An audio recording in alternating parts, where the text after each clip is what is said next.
Dewan SITC. Selamat datang kami ucapkan ke Pesta Buku UPSI ke-18, anjuran bersama Perpustakaan Tuanku Bainun dan penerbit Universiti Pendidikan Sultan Idris UPSI. Dan kami mengalu-alukan tetamu-tetamu istimewa kita pada petang ini. Terlebih dahulu saya ingin mengalu-alukan Encik Satya Priyasami yang bersama dengan kita pada petang ini. Kita beri tepukan kepada Encik Satya. Selamat datang juga diucapkan kepada Encik Abdul Rahim Muda atau lebih dikenali dengan nama I Muda. Dan juga tokoh yang tidak asing lagi, Profesor Dr. Muhammad Hatta Azadhan. Terima kasih Prof. Dan juga moderator kita pada petang ini iaitu Profesor Maja Dr. Zahuri Khairani. Terima kasih Dr. kerana sudi bersama dengan kami pada petang ini. Baiklah tuan-tuan dan puan, seperti anda lihat di skrin di hadapan pentas utama, pada petang ini kita akan bersama dalam wacana dari, ini nak sebut susah ni, dari Shu ke Pimai Tangtu. Okey. Baik.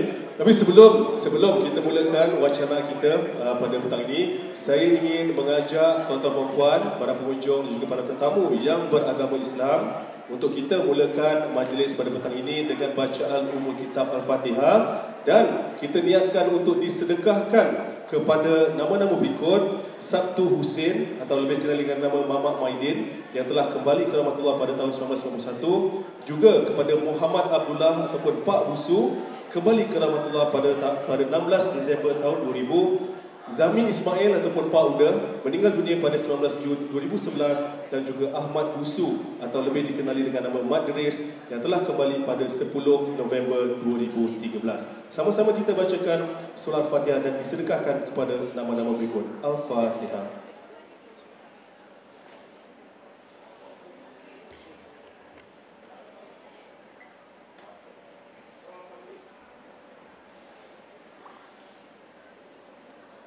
Baik, terima kasih. Baik tuan-tuan dan puan hadirin yang dimuliakan, kita akan mulakan wacana khas kita pada petang ini, wacana dari Shu ke Pimai Tangtu. Untuk itu saya ingin mempersilakan dengan moderator kita, Profesor Madia Dr. Zahuri Khairani, untuk mengiringi panelis kita pada petang ini, Encik Satya, I Muda dan juga Profesor Dr. Muhammad Hatta Azadhan untuk mengambil tempat di atas pentas. Dipersilakan. Kita berikan tepukan kepada tetamu kita.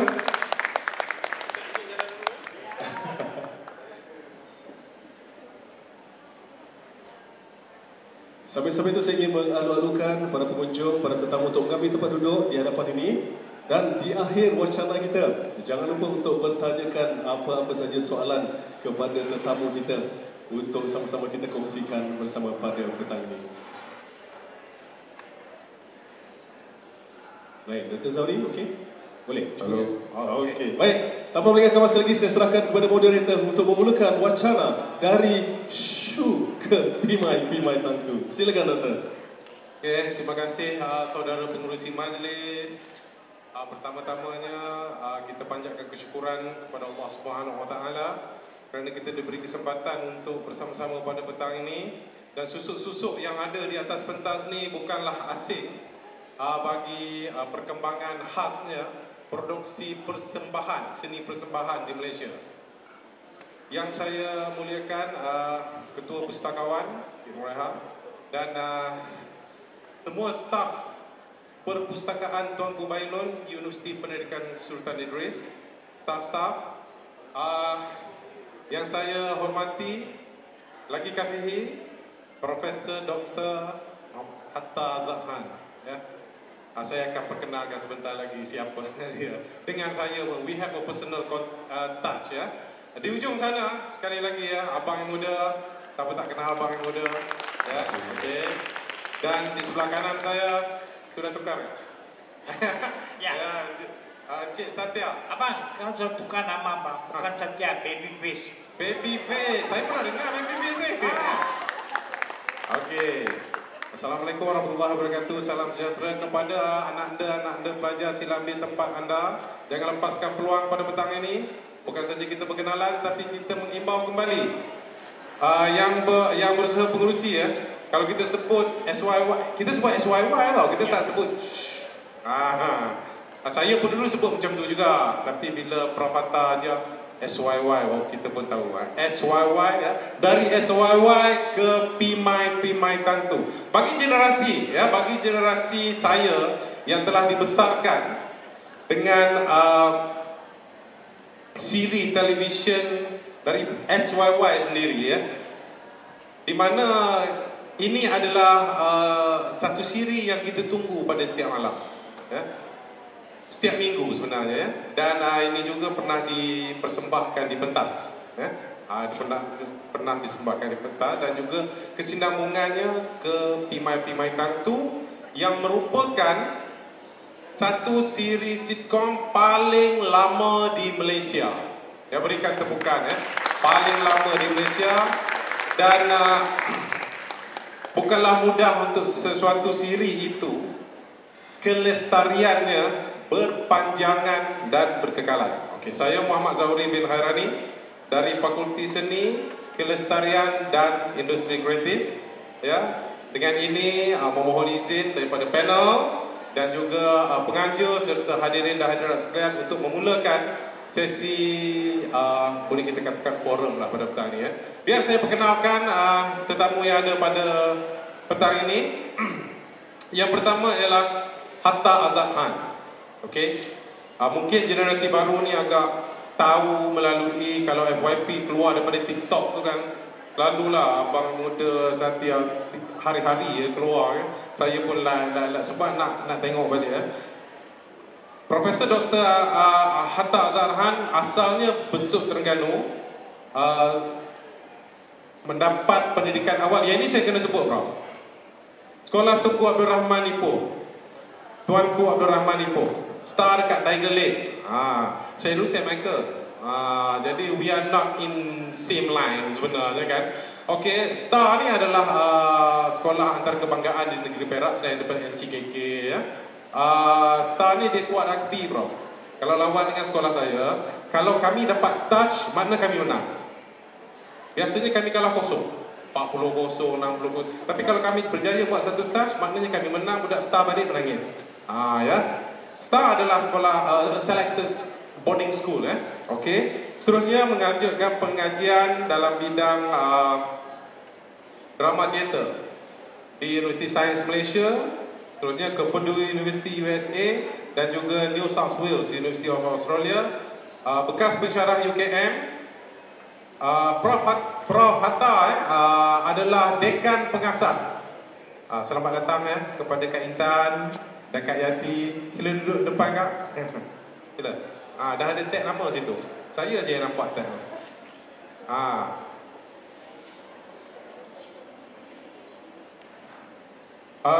Pernah berkhidmat, ini saya nak tekankan bahawa dekan pengasas Fakulti Seni Gunaan dan Kreatif Universiti Malaysia Sarawak. Dekan yang pertama, fakulti yang pertama dan ada generasi pelajar yang pertama. Saya lah. Terima kasih.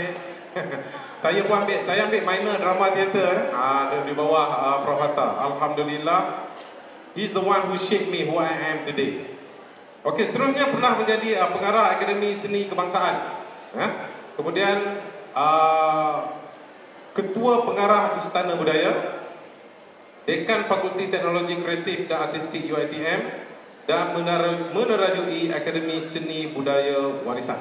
Ya. Okey, sekarang yang saya tak tanya lagi Prof Hatta Sekarang ni saya dengar beliau bergiat aktif menghasilkan karya-karya catat. Saya tahu daripada kawan-kawan ni, bukan daripada Suzdi tadi. Saya dah tahu lah, okey. Seterusnya, kalau dua susun ni saya tak nak perkenalkan. Saya minta mereka perkenalkan diri mereka sendiri. Kerana saya takut kalau saya perkenalkan ada yang tak berapa ni. Sebab abang yang muda dengan saya, we have a very personal touch. Kita selalu jumpa dan minta abang yang muda untuk round, ini bukan round pertama, introduction about yourself. Please. Terima kasih Doktor. Terima kasih hadirin semua dan adik, para pengunjung, dan saya nampak dari sini saya punya hotai Zakaria Arifin pun ada datang. Selamat datang Ustaz. Semuanya okey, nama saya bukan Abdul Rahim. Dalam IC A.Rahim bin Muda. A itu tak kira lah abang ke Aneh ke Abdul whatever. Tapi nama benar saya. Dan saya berasal daripada Pulau Pinang, di sebelah Seberang. dilahirkan di Bukit Bertajam. Sekolah pun di Bukit Bertajam juga.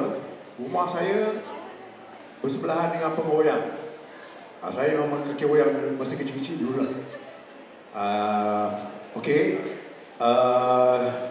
Saya mula bertugas di Dewan Bahasa, kita buat ringkas jalan. Bekas Dewan Bahasa tahun 1979 sebagai penulis lukis dan seterusnya pelukis, dan saya berkecimpung dalam teater dan drama semua adalah daripada Dewan Bahasa dan Pustaka. Ramai daripada kalangan kami, iaitu Safi Yunus dan beberapa orang lagi asalnya daripada Dewan Bahasa dan Pustaka. Kerana Dewan Bahasa dan Pustaka ada badan kebudayaan mereka sendiri. Jadi saya pun menyertainya. Dari situlah okey, saya dah bermula dengan SYY ni. Sebenarnya ada tajuk lain sebelum SYY itu. Nanti Profesor dia beritahu lah. Okey. Saya bermula dengan SYY apabila berbaik-baik dengan pengarah yang pertama. Pengarah pentasnya iaitu Mio Hashim Anak. Saya baik ada makna lah. Saya tahun 1982 saya berlakon dengan dia dalam drama minggu ini yang berjudul Bahtera dari RTM. Masa itu hitam putih, black white. Saya baik dengan dia dan dia beritahu saya, aku nak buat drama ni. Aku ada satu skrip daripada Hatta Azhar. Apa nama, Pian Habib bagi skrip kat aku. Aku kata aku nak buat ni, aku nak cari Budin ni, dia kata. So, hang boleh dah, aku try lah kan. Kita dah baik dengan dia, jadi saya bagi impact kita kan. Itulah mula-mula saya bersama dengan Mio Hashim Anak. Dan saya masih sebenarnya daripada Dewan Bahasa berlukis. Saya seorang pelukis sampai sekarang. Berkecimpung juga dengan berlukis kartun, caricature, ilustrator dan juga beberapa badan-badan perangkatan seni lukis Malaysia saya menyertainya lah. Bidang saya ada beberapa lah yang saya ceburi sekarang ni, kan, untuk mencari untuk cari makan lah. Itu dia. Okay, terima kasih Abang Rahim. Sebenarnya nama ibu dah tu, nama bapak saya dengan nama saya. Yalah, tapi dia dalam IC A. Tak ingat betul tadi.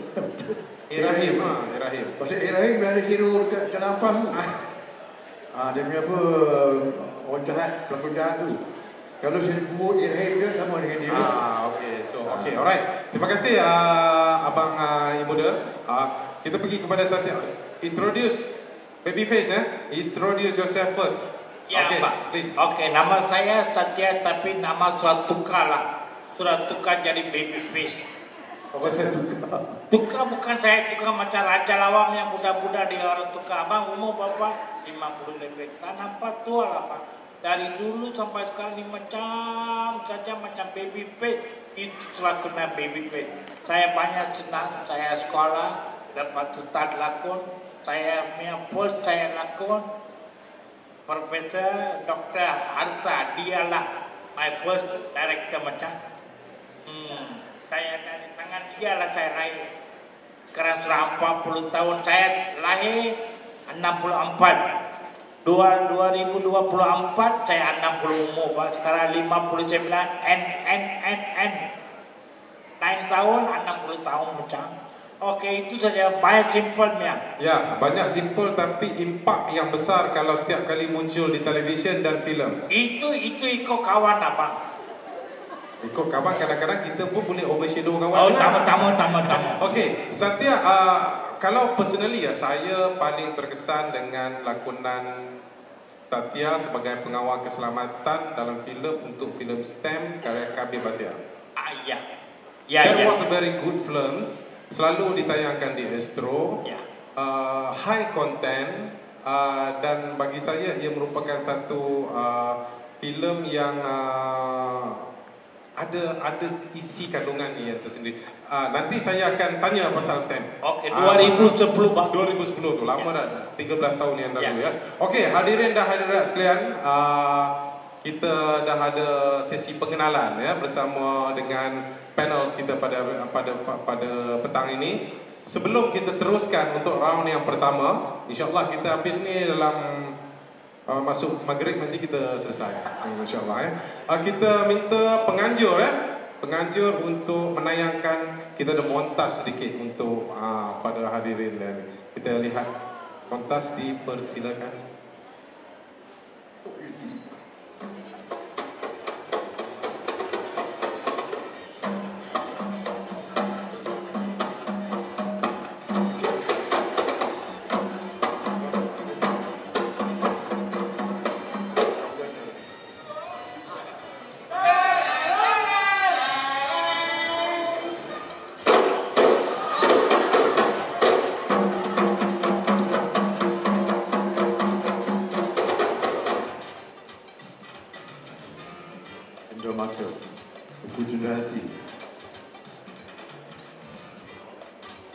Ini new generation yang pertama.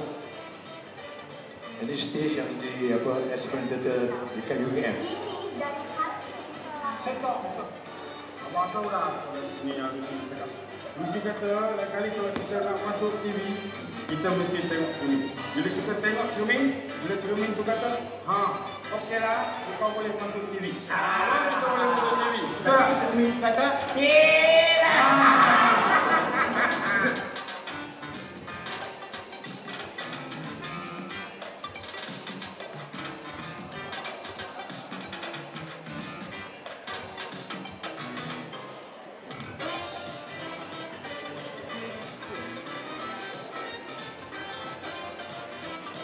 Okey, itu sedikit montas ya dari SYY ke Pimai Tang tu.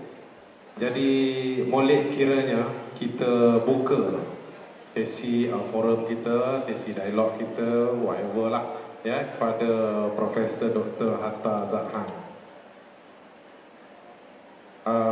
Orang yang mula-mula mencetuskan ya. So saya nak tanya dalam produksi ini, sebelum produksi, dari segi konsep asal SYY itu sendiri, dan bagaimana dia boleh berterusan ke Pimai Tang tu, juga yang paling penting sekali, bagaimana kita memilih watak-watak tu kan. Sebab watak-watak ada tu sampailah ke Pimai Tang tu dia macam orang kata hit the jackpot. Dia kena terus ya. So bermula daripada konsep SYY itu sendiri, bagaimana Prof boleh kongsi bersama audien kita pada hari ini. Dipersilakan Prof. Terima kasih UPSI kerana jemput saya. Terima kasih Zahuri, pelajar saya yang pertama di UNIMAS, batch yang pertama.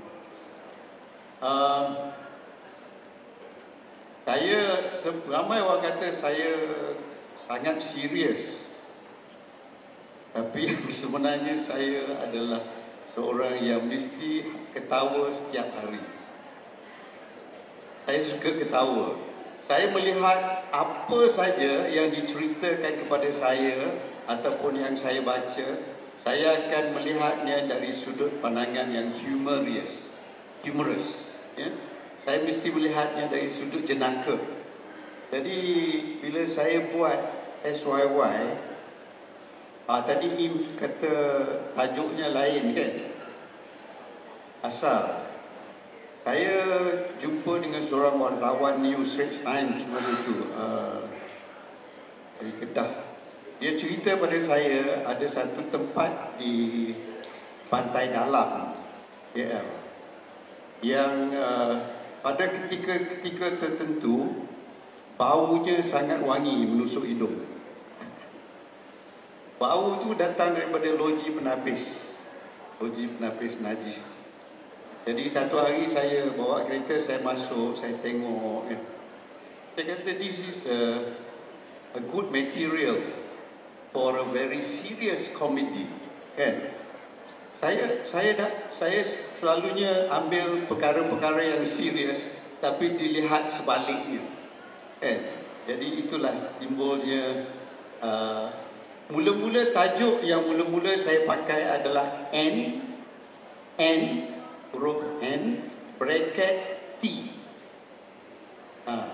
Fahamkan apa maknanya kan?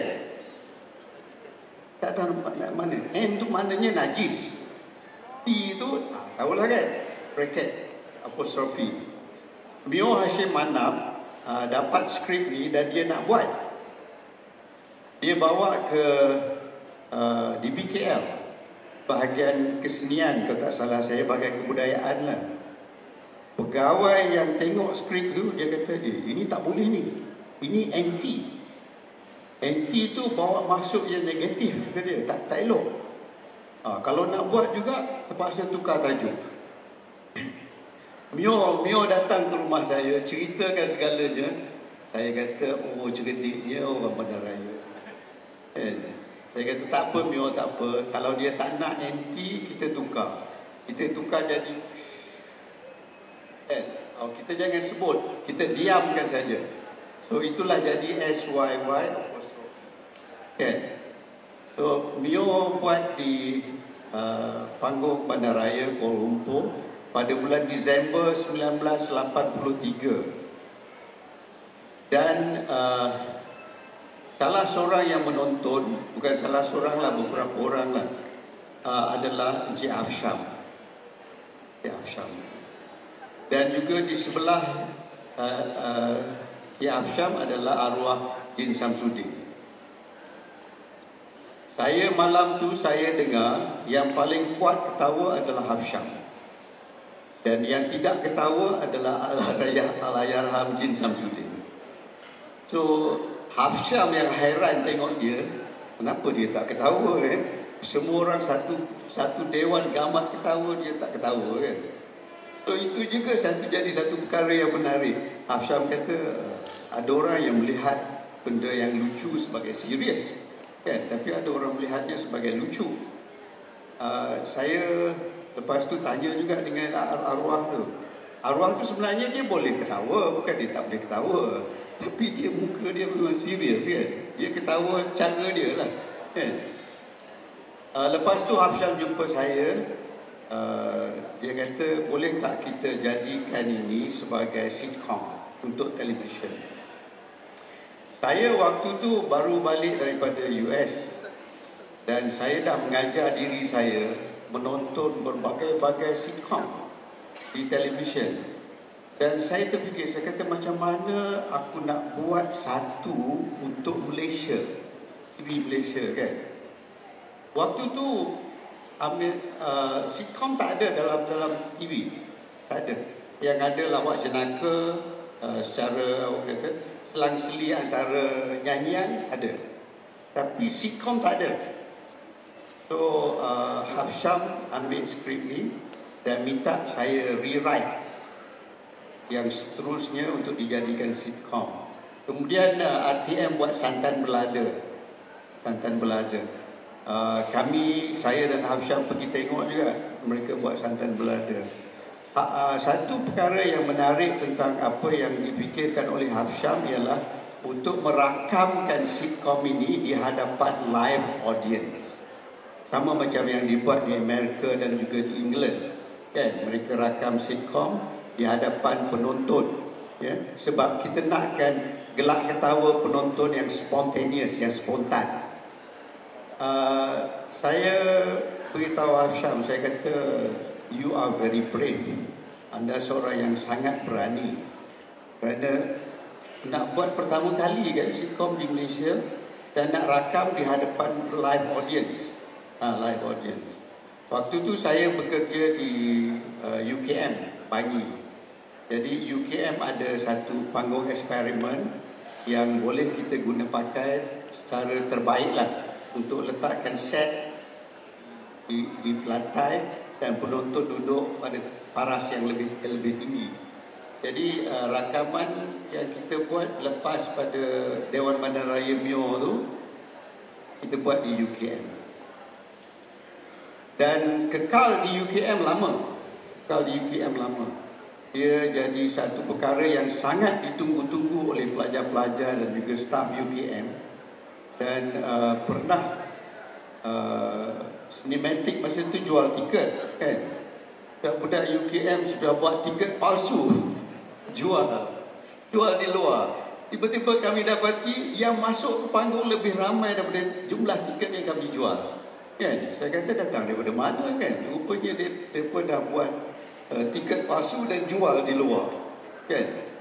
Satu ketika kami dah tutup pintu, dia orang tolak pintu sampai pintu tu roboh nak masuk. Kan? Itu permulaan SYY lah yang di peringkat awal. Saya sangat berterima kasih kepada Mio Hashim kerana waktu dia buat pementasan di panggung Bandaraya tu, saya tengok casting yang dibuat oleh Mio Hashim memang menepati watak-watak yang saya cipta, kan? Dan saya merasa kagum dengan pilihan-pilihan yang dibuat. Yang muda sebagai Budin, Tami, Pak Busu, Mak Deris. The casting was perfect, was very good, very well cast, kan? So saya berani mengatakan bahawa itulah puncanya bagaimana sitcom ini boleh bertahan, kerana casting ataupun pemilihan pelakon yang menepati watak dalam cerita. Dan bila diberikan kepada kumpulan ini, mereka serius, ya, mendekati watak tu, mereka sangat serius. Sampai 1-2 season mereka dah mula dikenali dengan nama watak. Mereka dah mula dikenali, muda dah jadi Budin, kan?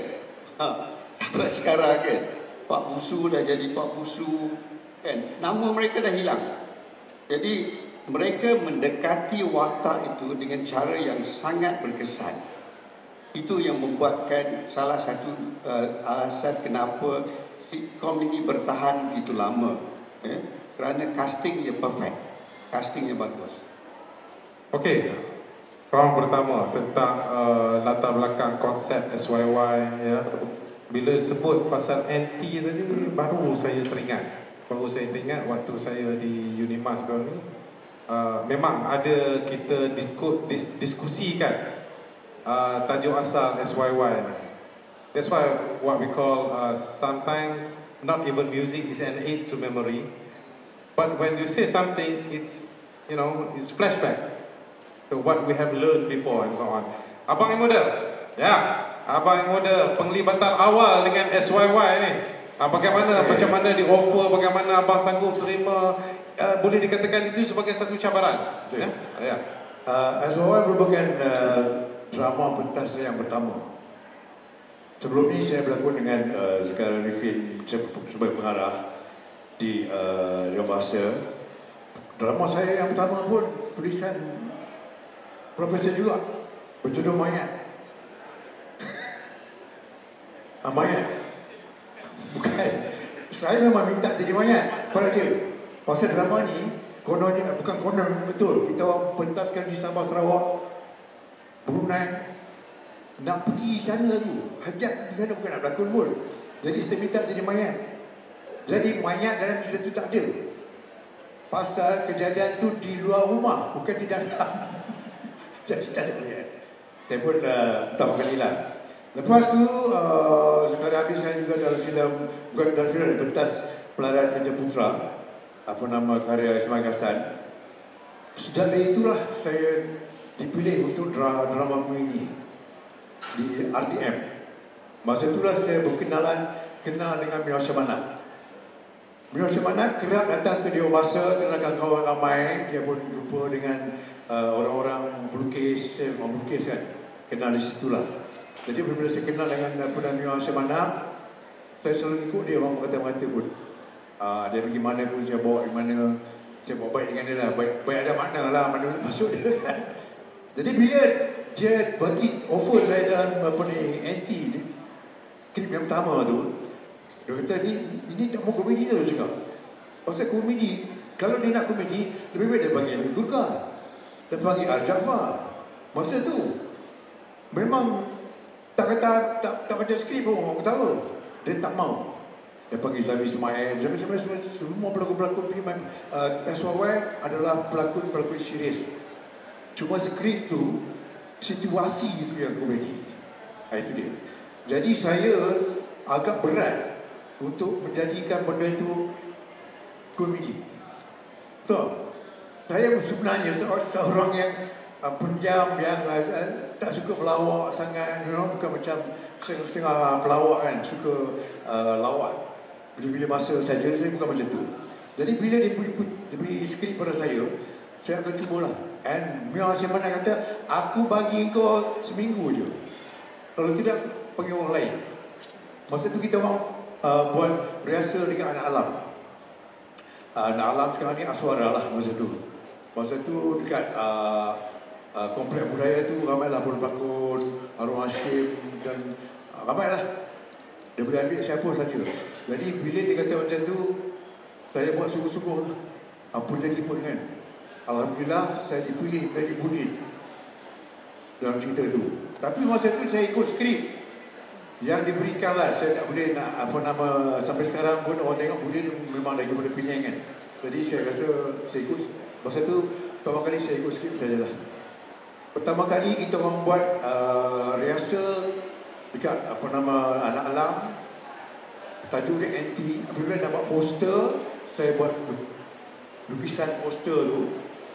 Jadi dia orang tukar jadi SYY.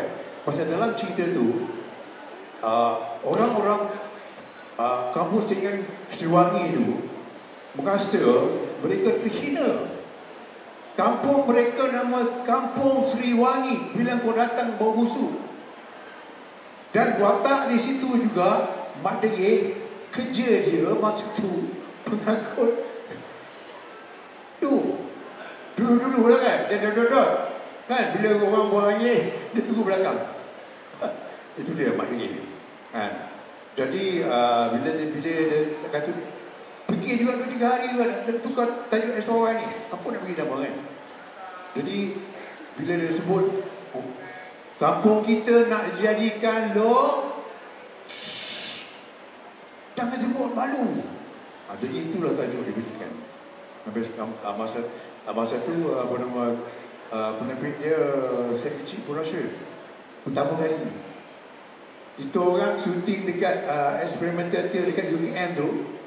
Bayangkan cameraman semua datang dari Hong Kong, China. King Holding nama dia. Dia tak kenal. Bila Afsyam cakap camera one, focus, Budin. Mana satu Budin yang gua tak tahu. Jadi kami pakai teks nama besar tulis Budin. Pak Muda tulis besar. And then jalan pun jangan ke belakang, ke depan supaya kameraman nampak. Itu pertama kali sitcom dibuat. Jadi kita ulang banyak kali lah. Kira macam nak dapat satu shot pasal kita pakai 3-4 kamera untuk satu sitcom. Akhirnya Alhamdulillah jadi dan ditayangkan di TV3. Masa tu pun TV3 tak ada apa-apa benda pun. TV3 tahun 1985 ke 84 macam itulah. Apabila drama swasta dilancarkan oleh RTM, Afsyam pun ambil kesempatan dia buat 4 episod pilot. 4 episod pilot untuk RTM. RTM ni masa tu sangat tegas tentang beberapa benda yang tak boleh disiarkan di TV. 4 episod yang keempat tu nama dia Banci. Banci adalah satu siri di mana watak Halim Sabir dia jadi perempuan, dia jadi lembut lah. Jadi dia hantar RTM tak boleh terima. Susah lah macam ni. Jadi cuma saya akan 3 saja. Masa tu Omar Abdullah semua ada lah. Zaman-zaman tu kita bagi guest ramai lah juga kan. Masa tu saya rasa mulanya orang dah tertarik tentang cerita SYY ni. Dia jadi bualan kata-kata. Afsyam dia nak tahu respon orang. Best tak best Fremantle tu ni, dia pergi ke flat tau. Dia pergi flat, dia duduk time pukul 9, lepas setengah start berlalu. Dia tengok orang gelap macam mana. Satu flat gelap, okey. Dia puas hati dia balik. Itu Afsyam. Tapi dia kalau direct, Afsyam saya cerita, dia kalau direct SYY atau Fremantle tu, dia gelap dulu. Dia gelap dulu, orang belum berlakon lagi, dia dah nampak lah. Macam saya dengan Satya berlakon, watak saya dengan dia komedi lah, lawak kan. Dia gelak dulu lah. Dia duduk-duduk lah. Pasal dalam kepala dia visual, orang belum buat dia ada visual lah. Itulah kelebihan Ashraf tu. Ada dia dah tahu lah. Kebanyakan skrip yang buat semua tu, pertama kita orang improvis sikit-sikit supaya menjadikan masa karakter tu dah melekat dalam diri kita kan. Budin, Mak Degil, Pak Uda, Satya, Lauri kan. Jadi kita dah tahu apa kita nak buat. Jadi apabila di TV3 dah dilancarkan, Afshan pergi ke TV3. Itu jam tak ada SOY lagi. Dia tak suka pasal SOY hanya untuk RTM. Bila TV3 tak nak tajuk SOY. Anda Cerika Rama. Dia try untuk Cerika Rama dulu. Bagi tajuk Kampung Sriwangi. Cerika Rama, Kampung Sriwangi, 3 siri. Ada buat. Bila dapat sambutan setiap kali disiarkan di TV3, memang sambutan memang hangat lah. So TV3 nakkan siri ni 13 siri. Apabila 13 siri, kita tak boleh nak buat tajuk Kampung Sriwangi lagi. Siri terakhir Kampung Sriwangi tu tajuk dia Pimai-Pimai Tantu. Dilakukan oleh Samad Saleh, Universiti USM. Cerita pasal orang politik PRU lah. Jadi saya dengan Mak Degil tolong tertampal poster lawan tu, koyak tu, poster ni ditampal, poster ni pula siapa bayar kami buat lah. Itu dah. Bila siri tu dijadikan 13 siri, itulah ditukarkan nama Pimai-Pimai Tantu. Mana kata 3 tajuk sebelum adanya Pimai-Pimai Tantu ya. Okey, terima kasih ya Abang Buda tentang penglibatan awal beliau dari pentas teater SYY sehinggalah kepada siri televisyen dan menuju kepada ni kita nak pergi ni terbang pergi ke Pimai-Pimai Tantu tu kan. Tapi sebelum tu dalam SYY Babyface tak ada ya. Tetapi saya percaya apabila dapat tanggungjawab membawa karakter dalam Pimai-Pimai Tantu, mesti dah tengok background ya. Kenapa jadi Pimai-Pimai Tantu? Dia mesti ada di mana turning point dia ya. So turning point dia bermula mungkin transition Kampung Sriwangi tadi. Tapi bagaimana ya Satya melihat SYY dan Kampung Sriwangi itu dari sudut pandangan orang yang akan meneruskan to continue the series, and it was boom. Tapi macam mana Satya melihat SYY itu sendiri? Abang, saya rasa Tuhan banyak tolong saya. Tahun 84 saya mula dengan RTM juga, tapi radio RTM saya buat sampai 94 bila TV3 tukar nama Pimai-Pimai Tantu, baru kita orang masuk. Sebelum itu Acapan duduk tempat yang saya buat. Acapan buat movie banyak cuti. Ni cuma tak boleh. Okey, dia tukar orang cuma. Saya masuk 10 tahun saya buat apa? Pimai-Pimai Tantu. Sebab Pimai-Pimai Tantu tu saya suka satu saja. Saya tak pernah cuti, tak pernah lewat. Saya yang paling awal dalam Pimai-Pimai Group. Bisa cakap betul? Saya cakap betul ni abang. Kalau cakap pukul 2, hari ni dia orang kata pukul 1. Tapi saya mari 12.30. Saya mari awal setengah jam. Saya mari awal. Saya tara lambatnya. Cakap 1, 12.30 sudah sampai dah. Macam itulah saya ikut itu. Bila saya dapat itu, saya grab, saya buat terbaik lah Pak. Sebab saya pelakon yang handal-handalnya semua. Director handal, pelakon handal, semua orang, makeup artis handal, semua handalnya orang. Makeup. Satu memang makeup artis terbaik lah. RTM, apa nama? Ramalingam. Dia banyak buat.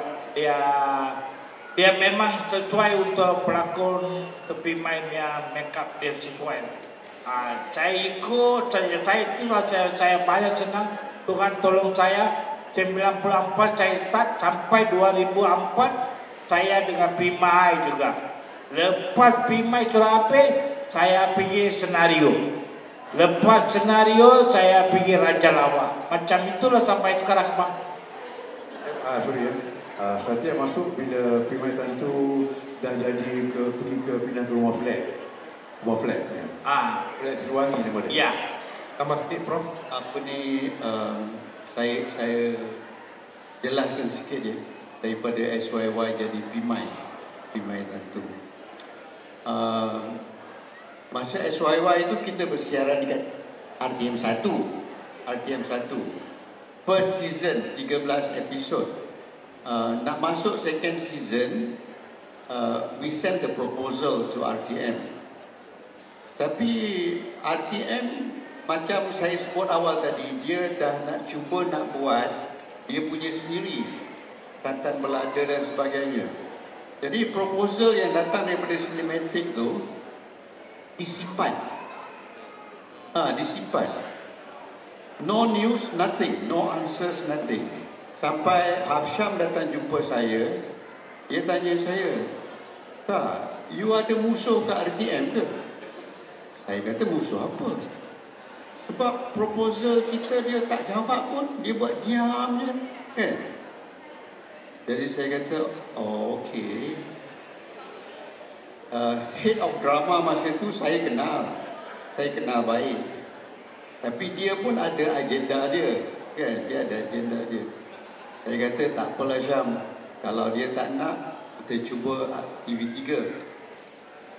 So bawa ke TV3, the same proposal. Masa tu program controller was Tan Sri Ahmad Marikan. Masa tu Datuk Ahmad Marikan, ya. Macam Ibu Dah cakap tadi, 13 episod.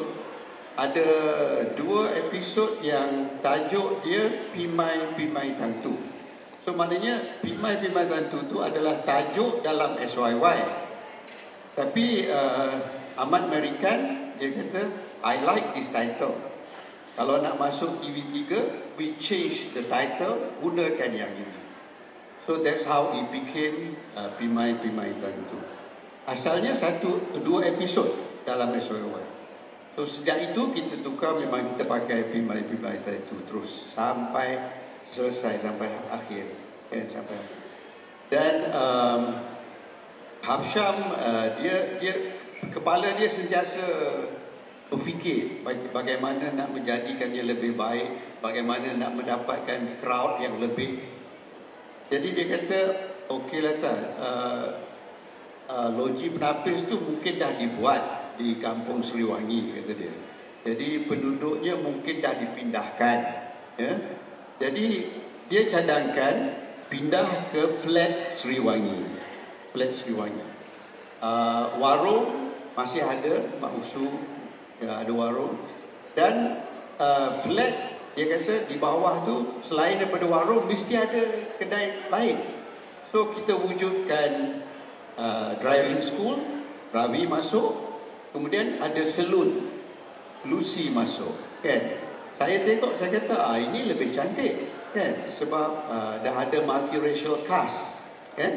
Ada salon yang dikendalikan oleh anak dara Cina, kan. Kemudian Ravi driving school. Dua-dua ni tempat yang serius, tapi kami jadikan latar untuk satu sitcom, ya. Sebab salon dan juga driving school memang sentiasa orang datang dan orang akan bercerita tentang banyak perkara dan sebagainya. So saya kata, okay, that's better, that's good. So continue writing dengan watak-watak baru, Lucy, Ravi, dan kemudian Wan Smaigolok masuk, kan. Dan waktu tu saya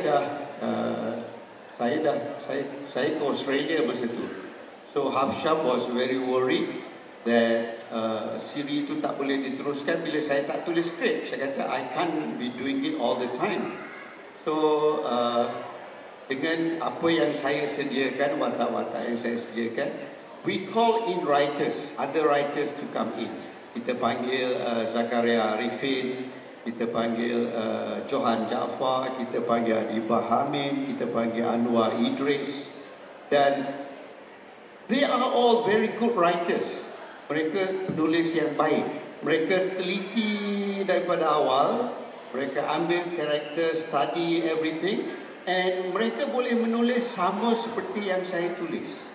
So kerana itulah siri ini bertahan, kerana adanya bantuan-bantuan dari writers lain yang masuk kemudian study the whole thing and produce benda yang sama, melahirkan benda yang sama.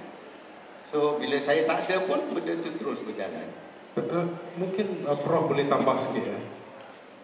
Menyediakan satu fundamental yang strong, yang kuat, yang boleh juga diteruskan kesinambungannya oleh writers lain, penulis lain tadi. Kalau kita tidak ada satu tapak yang kukuh, ini yang saya tanya pasal casting juga tadi. Ya? Sebab sebelum itu kita tak kenal. Kita tak kenal Satya sebagai Ravi yang kami rasakan penonton, saya sebagai daripada kaca penonton melihat ini sebagai satu watak yang dia dalam istimewanya dia tak ada yang membantu, watak bantu tu tak ada tau. Dia semuanya hampir jadi watak utama tau. Semuanya jadi watak utama. Dia tak ada misalnya hero-nya Bude, pembantunya Mak dia tak ada. Dia balance, wataknya balance. Satya masuk balance. Kita tak kenal Satya. Kita tak kenal Lucy. Ini macam mana boleh jadi? Macam mana boleh jadi macam tu? Biasanya dalam cerita kita ada hero, ada heroin kan. Tapi saya dengan Hafsyam, kami sama-sama bersetuju bahawa kita nak buat semuanya adalah memainkan peranan yang sama, kan?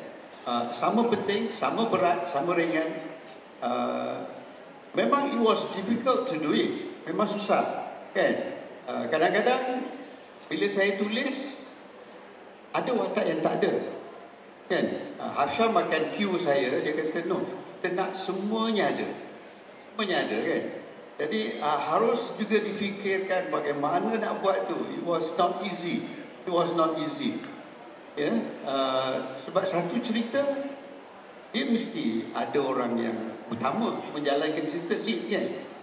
Tapi saya dengan Hafsyam buat supaya dia tak jadi seorang. Dia mesti yang lain pun terlibat. Semua terlibat, kan?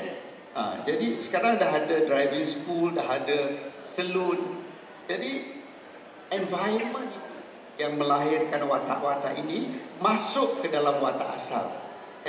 Dan bila new writers masuk pun, they study all the history, permulaan bagaimana. Bila dia masuk, dia study semua, dia boleh faham dan dia boleh buat sesuatu yang sama juga.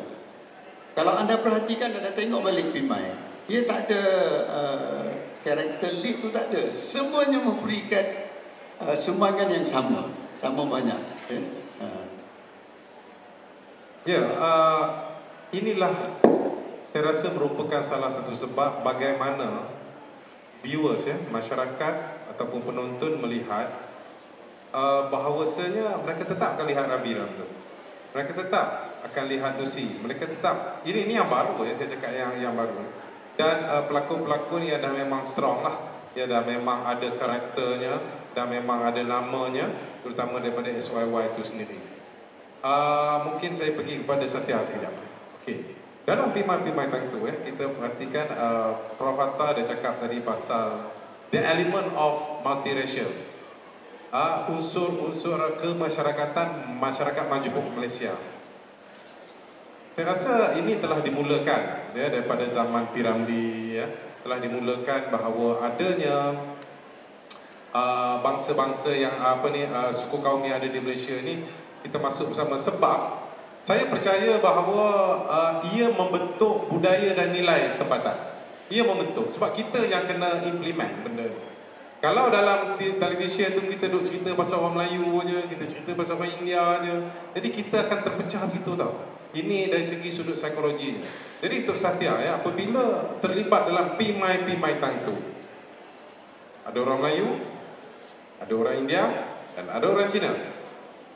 Bukan saja kita bercakap pasal you India, I Cina, dia Melayu, tetapi cerita itu sendiri, bagaimana sebagai seorang pelakon, dan saya percaya ada improvisasi berlaku. Ya, saya percaya. Melihatkan daripada ni sama jugalah. Bukan setakat India, China, Melayu di Semenanjung. Bahkan kami sampai pada peringkat untuk memikirkan bagaimana untuk memasukkan watak-watak daripada Sabah dan Sarawak. Jadi kalau anda tengok semua episod dalam SYY, ini juga ada. Ini juga ada. Saya sempat buat Abang Saman misalnya, dia bekerja di Sarawak kan. Mak Usu nak pergi ke Sarawak suruh beli tiket kereta api kan. So benda-benda ni semua kita fikirkan supaya dia satulah, saya dengan Hafsyam sebenarnya mempunyai wavelength yang sama. Ya. Kami tak nak buat sesuatu yang hanya boleh dirasai oleh orang Melayu sahaja. So, kalau anda tengok filem Mekanik Hafsyam kan, anda tentu ingat dialog Susan Lancaster yang orang Melayu ke, biru ke, putih ke, kita semua orang Malaysia kan. Actually that's what we are. Jadi kami dah fikirkan ni lama dah supaya dia dapat dirasai, dinikmati oleh semua bangsa. Dan bila saya pergi ke Sarawak, saya jumpa Dr. Chong, a medical doctor dekat Sarawak. Dan he was very happy to see me. Dia terus bercerita tentang Pimai. Dia kata, I love it, I never miss it. Dia seorang Cina, Sarawak. So bila saya fikirkan balik, saya kata, oh, kita berhasil dan mereka. Okey, Satya tadi pandangan tentang nilai masyarakat Malaysia dan sebagai seorang pelakon bukan Melayu di dalam Pimai-Pimai Tantu. Mungkin Satya boleh cerita sedikit pengalaman bersama-sama mereka dan juga bagaimana improvisasi itu boleh dibuat. Saya suka Pimai sebab Pimai bukan drama Malaysia. Dia all round. Pasal Abang Sabri orang Kelantan, Mat Owe Terengganu, Macai Penang, lepas tu Manga Perak, Okey Lucy Kuala Lumpur China, saya Kuala Lumpur India, Paula Perak, lepas tu Pak Busu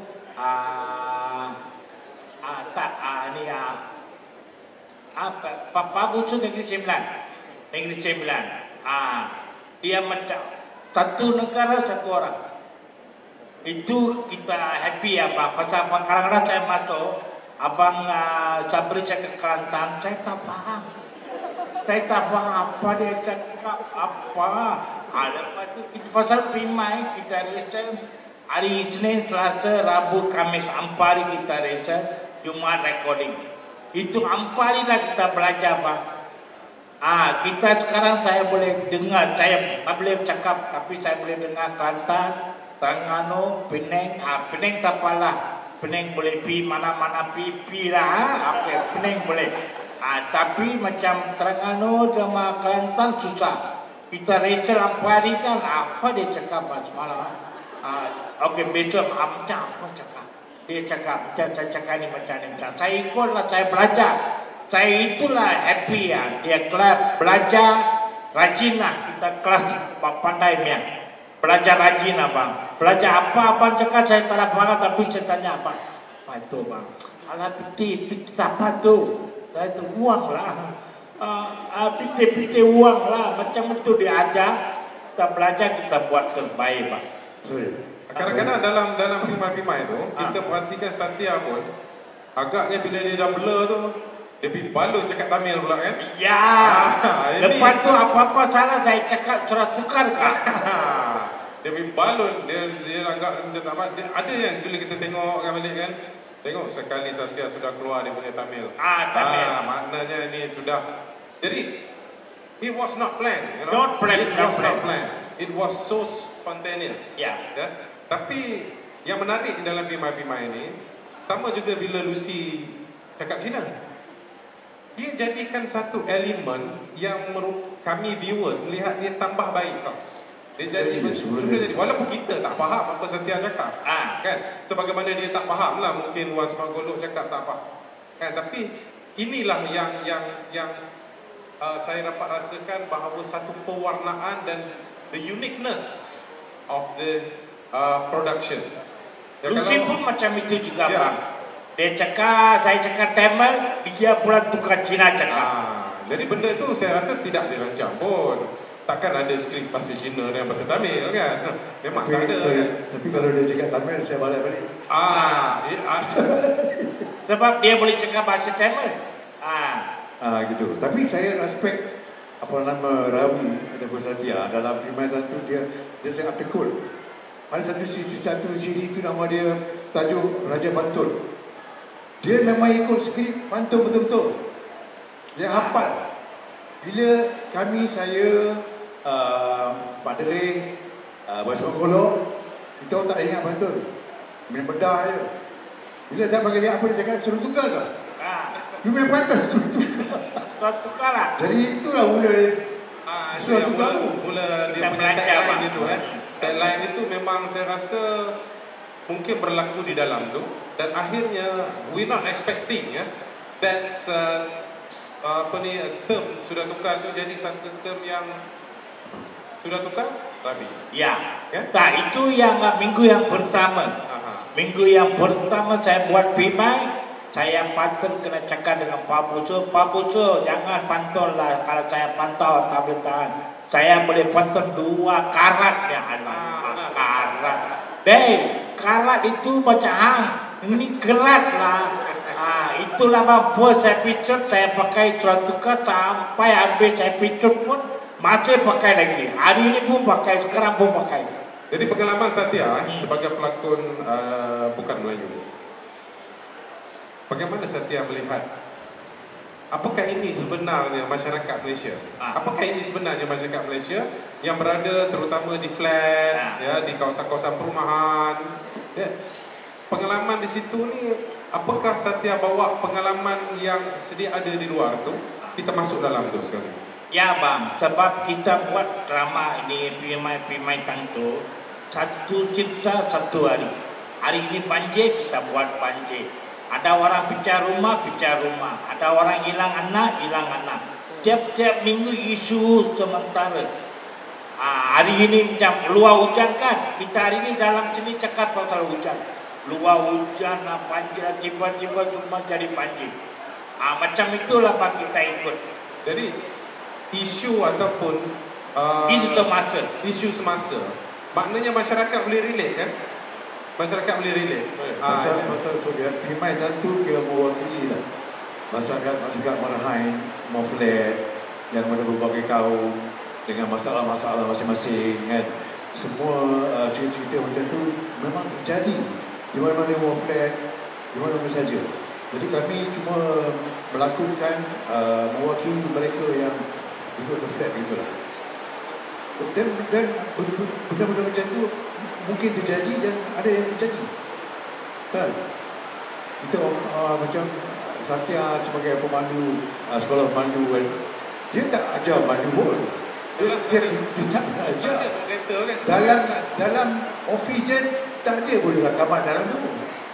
Yang jadi pelik dan yang jadi istimewa oleh Pimai tu, flat tu kedai Pak Uda Driving School dengan selulosi, apa terjadi pun di depan tu. Sedangkan Pak Huda nak berminang marah, kita orang buat depan tu. Tak ada dalam rumah pun. Tak ada dalam rumah. Dan penonton tidak mempersoalkan. Pasal apa kau buat depan flat? Tak buat dalam rumah. Tak ada. Set itulah apa-apa cerita pun. Dan penonton boleh terima. Penonton boleh terima. Tidak ada soalan. Tidak ada soalan kenapa buat depan tu, tak ada. Kerana cerita yang mereka hanya tengok cerita dan watak-watak itu. Itu kelebihan Pimai. Ya, buat kawat pun depan tanah juga. Sekolah tambahan ke apa-apa terjadi depan flat tu. Hari tu dah saya pun ingat, mana kita risau kan, tak mesti orang tanya. Apa ni, tak ada ke dewan? Setiap flat ada dewan buat situ kan. Ataupun cerita dalam rumah flat tu sendiri. Tak pernah buat.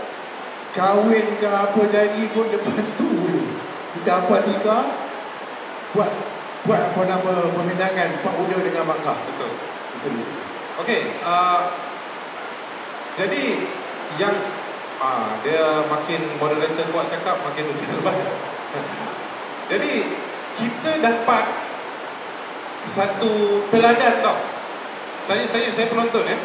Kita dapat satu teladan bahawasanya apa yang berlaku di dalam sitcom, di dalam skrin TV itu, kita rasakan inilah kehidupan. This is our life in Malaysia. Macam Setia cakap tadi kan, walaupun dia cakap Kelantan, walaupun dia cakap Terengganu, but this is the beauty of Malaysia kan. Jadi kita sebagai penonton, kita melihat itu sebagai kita melihat diri kita sendiri tau. Ya, ini yang saya rasakan merupakan satu kejayaan yang salah satu daripada mesej ataupun yang nak disampaikan kepada penonton bukan gelak ketawa itu saja. Dan saya rasa ada isu serius dibincangkan, tetapi kerana watak-watak itu memainkan menyampaikan isi cerita itu dengan gaya mereka sendiri. Kekuatan watak adalah dia bukannya bila sebut pimai-pimai tang tu, kekuatan watak ialah powder. Tak ada. Kita cakap tadi, it's balance up tau. Jadi bila sebagai viewer, saya sebagai penonton, kita melihat inilah kita. Inilah kita ya. So okey, kita dah habis pasal SYY dan pimai-pimai tang tu. Saya ingin mengajak panel dan juga penonton-penonton untuk kita melihat ya. Orang kata what past is prologue. Kita nak melihat semasa dan juga keadaan sekarang. Saya nak lontarkan satu mungkin pandangan daripada yang berbahagia Prof Hatta ya. Sebagai seorang akademia, sebagai seorang yang terlibat secara langsung dalam seni persembahan ya. Cabaran utama produksi teater, drama ataupun filem pada masa ini, bagaimana Prof melihat ya, bermula daripada awal penglibatan Prof dalam bidang teater dan juga penghasilan filem ni, sekarang ni trend dia tu bagaimana? Apa-apa cabaran yang mungkin dia menimbulkan kesan kepada peradaban kita sendiri, masyarakat kita sendiri. Ini agak berat sikit lah kan? Tapi kita kadang-kadang the truth is bitter Prof. Ya, the truth is bitter, lies is sweet. Ya.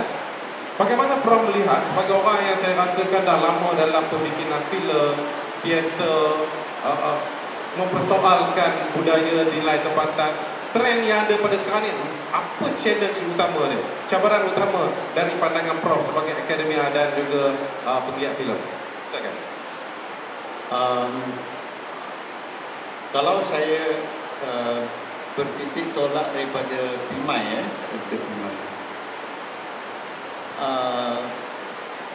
another reason why sitcom ini bertahan ialah kerana barisan pelakonnya bersedia untuk diajar ya? Dan mereka sanggup datang rehearsal. Kita rehearsal 5 hari tau. Camera rehearsal 1 day dan recording the last day kan? Now, kalau ada tanya kepada barisan pelakon yang ada hari ini, mereka tak bersedia untuk datang rehearsal. Rehearsal untuk Pimai sangat penting kerana seperti yang saya kata tadi, dia bukan sahaja waktu rehearsal baca skrip, tapi mereka bertemu waktu dinner, waktu makan. Mereka berbual selepas pada rehearsal. Itu yang kita nak. Sebab kita nak the whole group gel together. Dia mesti faham watak dia ni macam mana dan sebagainya. Dia mesti bersoal jawab di luar pada waktu rehearsal dan sebagainya. So yang ini sangat penting. Kerana dalam kerja-kerja seni ni, dia adalah kerja kolektif. Dia bukan kerja seorang-seorang. Ya?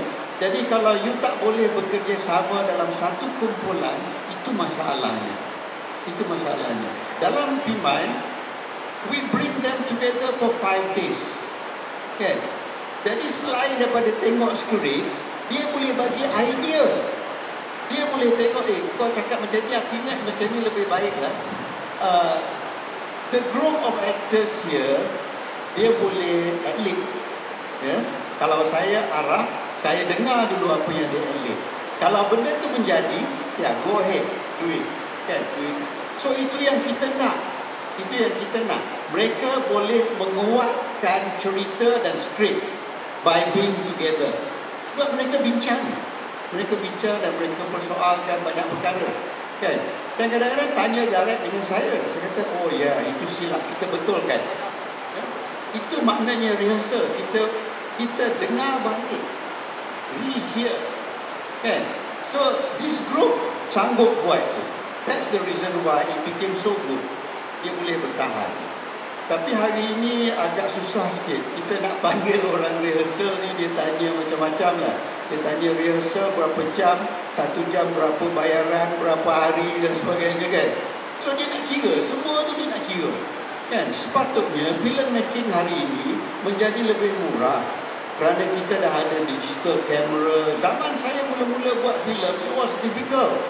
Kena pakai film can, hantar filem untuk processing, edit, pakai potong dan sebagainya. The process was very slow. Hari ini sangat mudah. Everything is digital. You shoot the scene, you boleh download dekat komputer, editor dah terus edit scene, kan, on the spot. Sepatutnya lebih cepat. Lebih cepat dan lebih murah. Tapi oleh kerana demand daripada orang yang terlibat, dia jadi mahal. Ini masalahnya. Kan? Kita bukan tak nak bayar. Okeylah, kita tahu sebagai actor, you have to survive, you have to make money. Kan? The writer pun kena bayar. Tapi saya rasa tidaklah menjadi berpuluh-puluh juta untuk buat filem. Kan? Sekarang kalau tak ada 10 juta orang tak nak buat, kan? Saya rasa taklah sampai macam tu, kan? Sebab everything else, semua peralatan dan sebagainya sudah lebih murah, kan? Lebih murah dan lebih cepat. Tapi saya tak tahu kenapa filem hari ini menjadi lebih mahal. Filem pertama saya buat, Im berlakon, Ibuda berlakon, saya ambil Geng Pimai yang berlakon. It cost me only 265,000, kan? Masa tu. Tapi zaman susah tu, zaman nak kena edit, zaman nak kena proses semua. It cost only 265,000. Hari ni you bagi dia orang 500, dia tak nak buat filem. Tak nak buat filem. Itu masalah yang timbul. Dan kita sudah terfikir bahawa kita buat filem apa sebenarnya, kan? Kita buat filem apa sebenarnya? Kita buat filem Melayu untuk penonton Melayu dalam dunia Melayu. Jadi kita nak pergi jauh sampai ke mana kalau kita itu tahap yang kita fikirkan. Zaman kami buat Pimai, kami dah fikirkan this is for the Malaysians, kan? Tapi hari ini orang tak nak berfikir macam tu. Orang nak, ini Melayu, ini filem India, ini filem Cina. Tapi semua buat kat Malaysia, kan? Ini masalah yang kita hadapi. Okey, terima kasih. Soalan berat, jawapan pun berat. Tapi kita melihat bahawasanya saya meletakkan diri sebagai penonton. Kita nak, kalau boleh kita nak balik tau, produksi seperti Pimai-Pimai, tetapi dalam situasi sekarang. Sebab peradaban manusia dia berubah berdasarkan kita pegang, ya, di Malaysia kita pegang budaya kita. Saya rasa kita pegang dengan cukup kuat. Tetapi asimilasi yang berlaku itu, kan, dari sudut teknologinya, mungkin ia membuka satu daripada cadangan ke apa, kan, untuk kita come up something yang macam Pimai-Pimai itu, tapi dalam form dan konten yang berbeza. Dia masih begitu. Mungkin kita mengharap kalau, ya. Okey, bagi soalan seterusnya kepada Abang Yang Muda, ya. Pandangan Abang Yang Muda tentang trend produksi teater, drama, filem sekarang. Pandangan tentang apa saja yang mungkin, sebab Abang Muda masih juga ada terlibat dalam pembikinan drama, kan, dan tapi saya tengok tu, kan, saya tak tengok Budin juga. Ini masalah apabila you dah lama dan popular di situ, kan, bila nak tukar tu, kan, dia jadi ni. Tetapi mungkin dari sebagai seorang pelakon, apa kelebihan ataupun kekurangan sekarang punya trend dalam penghasilan drama, teater, filem sekarang daripada yang dulu? Kalau saya tengok ada beza lah, kan. Banyak beza lah. Ya. Cara pembuatan filem dulu memang mengambil masa yang lama lah. Macam kita buat, pasal kita orang Primai Tantu ataupun SYY adalah pioneer Sikop Malaysia sebelum orang buat. Cara kami buat nak menjadikan Primai Tantu ataupun SYY itu dapat sambutan hebat bukan senang. Terus kita orang praktis sampai 5 hari tu. Sekarang ni malam nak recording, siang baru pergi. Mana ada macam tu? Tak boleh. Itu pasal dia orang main hantam je. Tapi ini masa dia orang. Itulah dia. Betul saya, karakter saya pergi mana pun. Saya pernah berlakon cerita serius pun ada. Orang terima juga. Tapi kuatnya Primai Tantu tu, Budin tu. Itu pasal saya create satu karakter lain. SUD Sam. Sangat beza. Saya tak boleh buat Budin seterusnya. Bila Hafsyam nak buat 2+1, saya kena cari karakter lain. 2+1, 3 perempuan duduk satu apartmen. Saya datang hari-hari membantu, kata muda, mak musuh kau kena tolong orang baru. Kita dapat sikap baru ni, dapat 13 hari. Kita tadi, saya mencari watak sendiri. Itu pasal saya jadi lembut. Apabila si lembut masuk dalam rumah apartmen perempuan, tidak menjadi masalah. Orang kata, alah, Boleh diterima. si lembut tu masuk pun dia buat. Macam ada dia adalah maintenance. Dia datang siu sekali. Dia boleh datang tanpa sebab. Dia boleh kata, aku dengar pipe bocor. Ada itu karakter yang kita kena sama-sama pelakon, kita kena cari satu karakter lah. Itu dia. Jadi saya rasa macam Profesor cakap tadi, keakraban Primai Tantu ni sangat betul. Sampai sekarang pun kita dah macam adik-beradik keluarga. Sampai dah kahwin pun ada. Punya akrab tu. Saya sendiri macam, betul ke ni? Wasmai Golok kita tengok dalam Primai Tantu dengan Lucy bergerak senda je, tapi sampai keluar kerana Lucy sangat menghibur kita kawan-kawan dia. Dia pun tanya khabar apa benda, abang suruh makan ke, itu kebaikan Lucy. Si Sabri ni mungkin jatuh hati pasal tu lah. Abang demam ke? Nanti saya pergi klinik, kita orang pergi satu klinik yang sangat bagus. Caring. Terus sekarang sampai 7 kali bersanding tu. Dia semua itu orang tak tahu badan masing-masing rezeki kan. Itulah keakraban kami. Okey. Bila kita jumpa sekali, saya jumpa Satya, kita orang imbau kembali cerita orang lama, memang kita sangat rasa macam sedih juga. Misalnya kawan-kawan kita tak ada kan. Bila kita tengok Primai Tantu di TV, Netflix, apa kan, kita akan rasa zaman-zaman muda kita. Kan? Bukan senang kan kita nak tengok zaman muda kita dalam TV bergambar berlakon. Bukan semua orang dapat pulang macam tu. Jadi viewers tengok abang kekal muda. Dia nama. Dia tengok sebab kita tengok abang yang muda Satya dalam TV. Pada masa itu, kalau saya keluar, saya membayangkan itulah dia salah. Sebab itu saya kata kita melihat diri kita sendiri dalam tu. Okey, Satya. Final round. Ya, bang. Okey. Dalam sekarang punya production lah, filem kalau lah masih ada terlibat. Masa kita jumpa dekat Finas tu mungkin syuting kot. Saya pun tak tahu syuting apa. Mungkin belum keluar lagi ke, mungkin belum, tak tahu bagaimana Satya melihat budaya Malaysia ini dalam filem tempatan ataupun drama tempatan sekarang? Sekarang laju, bang. Apa yang laju? Sekarang syuting laju. Okey. Laju di antara slow dulu macam pro. Okey, itu natural dulu. Bukan lagi natural, dia take the time. Tapi sekarang sekarang hantam saja. Mari apa buat jadi shoot. Nanti saya editing, saya kasih edit. Okey, itu macam sekarang laju, bang. Dulu dia pandai sebab dia main 2 drama, Primai dengan 2 dalam 1. Saya pula sebab pandai, sebab saya main Primai, lepas tu main Cam itu. 2 program saya main. Masa itu gaji 500 bang satu episod. Sekarang masuk juga 2,000, 3,000. 2,000, 3,000 kan mal 500 bisa. Mal lebih kan. Sekarang laju bang. sekarang dia bagi 8 hari, bagi 40.000 tangan. Saya buat dalam 8 hari 40.000. Kalau lebih saya tanggung. Lajulah abang. 8 hari ni yang boleh siap, 4 hari boleh siap abang. Pagi, petang, malam shoot habis 4 hari. Baru uang saya ambil, director ambil.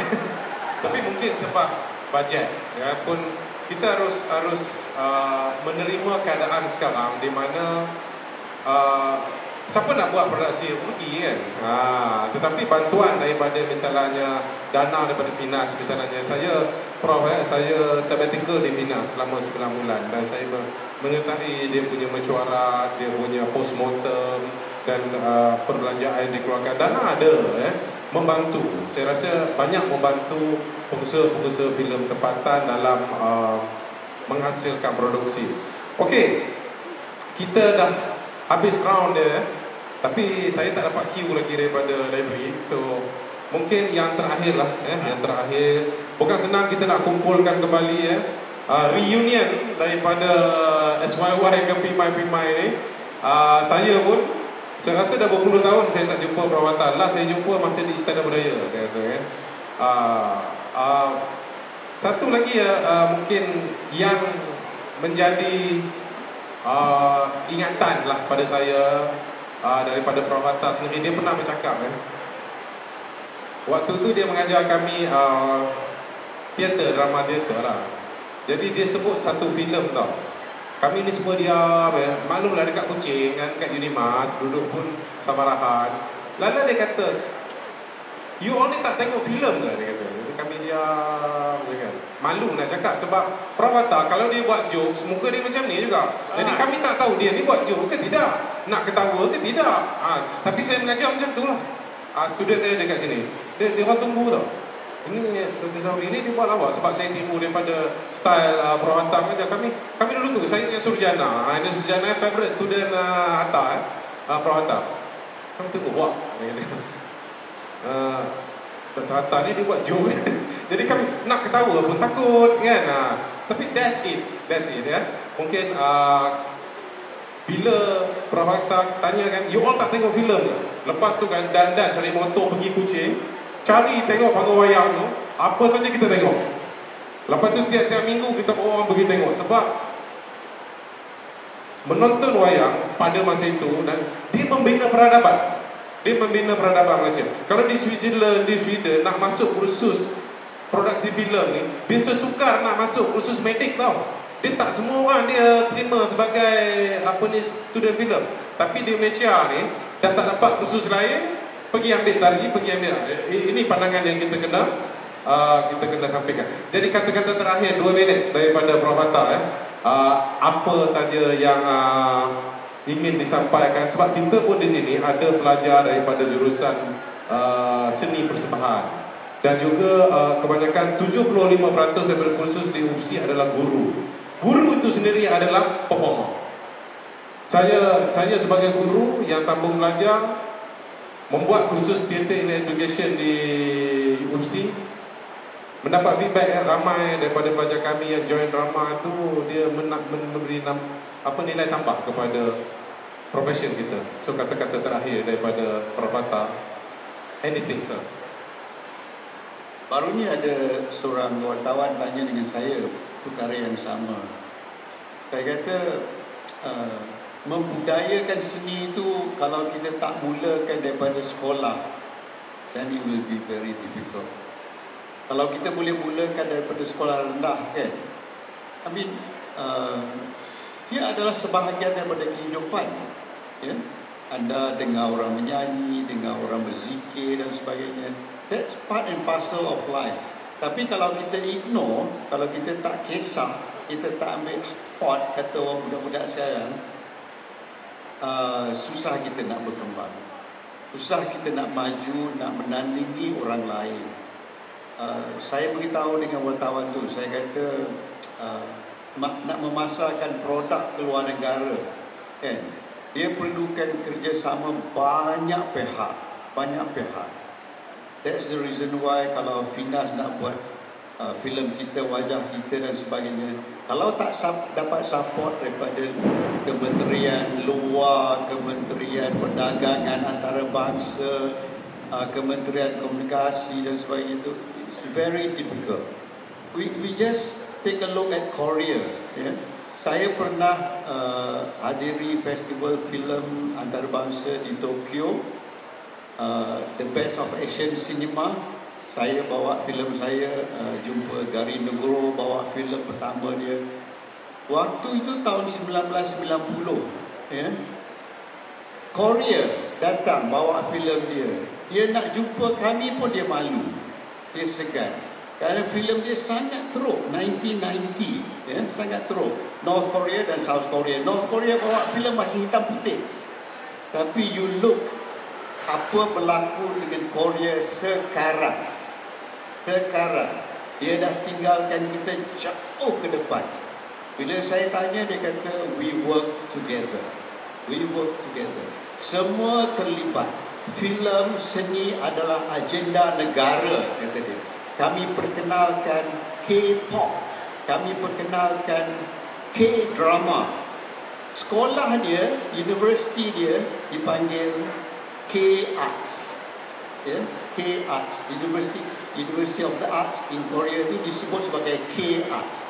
So the word K itu diperkenalkan ke seluruh dunia dengan bantuan semua orang dalam negara Korea. Kalau kita tak nak tiru dia, kita ketinggalan. Terima kasih. Itu merupakan satu cabaran. Sebut sebab filem ya. Sama juga dengan bola. Dulu kita sama pesta bola mereka, dulu kita kalahkan Korea. Terutama kalau hari hujan, memang dia orang kena teruk kan. So,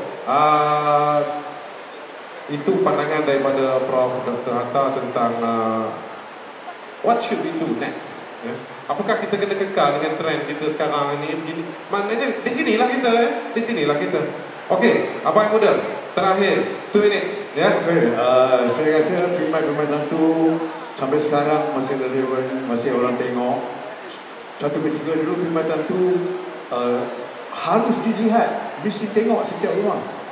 Setiap keluarga merapatkan semua ahli keluarga. Katakanlah lepas tengah dia orang semua kadang-kadang makan depan TV. Kan, mengeratkan. Sekarang masing-masing lah kan. Itu lain, itu perbezaan dia. Saya mengambil pendekatan bila filem tentu pelakon-pelakon dia semakin lama makin tua dah tak ada. Jadi saya buat kartun filem tentu. Kartun filem tentu yang pertama saya buat masa persembahan dekat panggung Medan depan panggung, depan pintu masuk, saya buat display. Saya lakarkan otak-otak filem tentu, Pak Uda, Pak Busu, Budi semua melalui kartun. Kartun tak akan tua sampai bila-bila. Macam Bugs Bunny dah 100 years, macam tu juga. Itu pasal lah saya buka booth sikit kat situ. Ada siapa yang nak beli buku filem tentu 40 tahun anniversary sebagai kenang-kenangan, kerana filem tentu adalah satu kenangan yang sangat mengusik jiwa pada kita kan. Pada saya masih mestilah sangat mengusik jiwa lah, pasal kita terlibat dalam sekaligus. Jadi sampai sekarang pun orang yang saya pernah jumpa orang satu ketika dulu TV3 ditunjukkan setiap pukul 1 ulangan. Generasi baru mungkin generasi tahun 40, umur 40 tahun, 30 tahun mesti tengok hari-hari. Bayangkan dekat hospital ada pesakit tidak benarkan masuk. Dia sendiri, aku tak mau orang masuk tengok aku pukul 1 pasal aku nak tengok filem. Dia tengok filem, dia sakit, dia rasa dia tak sakit. The best medicine. Itu bukan saya kata. Dan juga sampai sekarang orang akan tengok filem pukul 3 pagi kerana tak boleh tidur. Aku tak boleh tidur orang ni, susah tengok filem sampai 4 pagi je tu. Gelak seorang-seorang. Apalah dia tu gelak seorang-seorang tengok filem dengan YouTube dia. Itulah saya bukan nak cerita kehebatan, itu adalah cerita benar yang kita dengar, saya dengar hari-hari. Saya rasa sangat kita masa kita buat tu, Afsal sendiri tak tahu akan jadi macam ni. Dia macam Piramli, Bujang Lapuk, you know, The Legend macam tu kan. Sangat setiap kali tunjuk, setiap kali kita tengok. Betul tu juga filem dari YouTube apa benda pun bapa-bapa yang kelakar, mesti kita tengok. Saya sendiri, masa kami buat, masa saya yang kita buat PPN, berita itu rakaman, kita tak ada masa tengok. Tak ada masa. Kita buat je. Bila dah habis semua, kita tengok balik, ui, kelakar. Kita sendiri baru tahu, ui, kelakar. Itu dah tahun 2000 lebih dah. Kan? Saya tengok sendiri, cerita saya, cerita Raja Bantun, whatever, cerita banyak cerita. Itulah kehebatan dia sampai sekarang.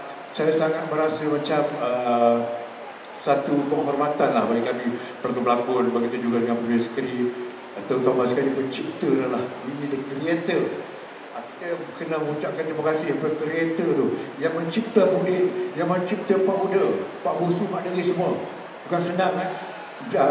Profesor Hatta nak cari kreator waktu tu. Saya bila pergi ke kampung Setinggan, kampung Kerinci kan, kampung Kerinci, Pantai Dalam, melihat sendiri bila tu dapat idea bercetus sampai sekarang. Dah 40 tahun, bayangkan.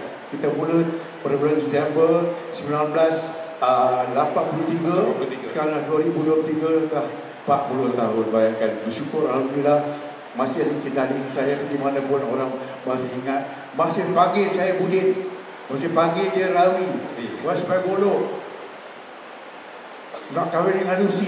Satu dunia tahu, satu dunia tahu. Mereka apa sangat teruja dengan perkahwinan mereka. Kita pelakon-pelakon dapat tak lagi kan. Jadi itulah, saya rasa terima kasih lah atas apa yang terjadi semua ni. Okey, mungkin kita melihat bahawa